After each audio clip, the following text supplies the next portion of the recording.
rero tereka nkubwire ibyo twari twarapanze ntabwo twita birimo.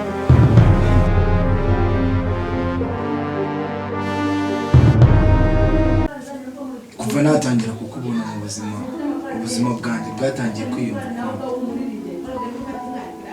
pe kwifata byarananiye no kubona aho mpera nkubwira ko mukunda byarananiye, ariko uyu munsi basi ndagukunda.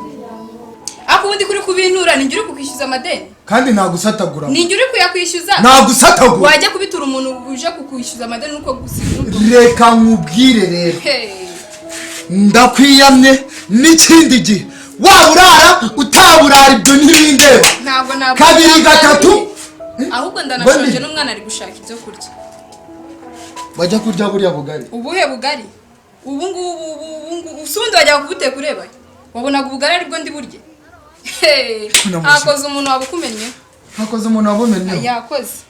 Kanze ndaje mwere. Ndaje mwere.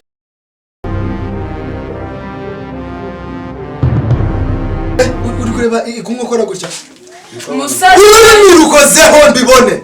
Musaza wanjye wenyine mfite ku isi ukamuye mu cyane gisagurankunda umva inahino neza aho kumureke na umva kiri gatamo n'umutsikirenge una vubasha baba bajya kubwiraho una muri uragata mutsikirenge gira vuba nyakuri kumva